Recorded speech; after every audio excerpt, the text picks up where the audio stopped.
రంజాన్ మాసం హోలీకి గిరాకీ ఎక్కువ. ముస్లిం సోదరులే కాకుండా ఇతరులు కూడా హలీం సెంటర్ల దగ్గర ఇష్టంగా ఆరగించేస్తున్నారు. హలీం మటన్తో మాత్రమే చేస్తారు. అయితే ఇప్పుడు ట్రెండ్ మారింది. చికెన్ హలీం కూడా వచ్చేసింది.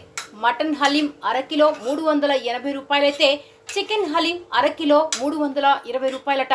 చికెన్ హలీం కూడా హలీం ప్రియులు బాగా లాగిచ్చేస్తున్నారట. మన కాడ మటన్ హలీం ఉంది, చికెన్ హలీం ఉంది. మటన్ అనేది మా అందరి కాడ దొరుకుతుంది, కానీ చికెన్ అనేది మన కాడే దొరుకుతుంది. ఇది మటన్ తిన్న వాళ్ళకి మన చికెన్ స్పెషల్గా మనం సపరేట్గా, ఇది చాలా కష్టంతో కూడింది హలీం అనేది. అందులో చికెన్ అనేది ఇంకా కష్టమైనది. అది మనం ప్రజలకు అందించడానికి కోసం ఈ హలీము, చికెన్ హలీము స్పెషల్.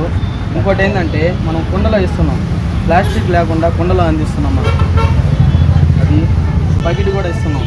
దీంట్లో కేజీ పడుతుంది. అన్ని డ్రై ఫ్రూట్స్ వేసి కొంటున్నాం. ప్రతి సండే మాత్రం ఒక ఎగ్, చికెన్ పకోడా వేసి మనం తందూరి హలీం లాగా తయారు చేసిస్తున్నాం. ఈ అవకాశాన్ని అందరూ సద్వినియోగం చేసుకోవాలని.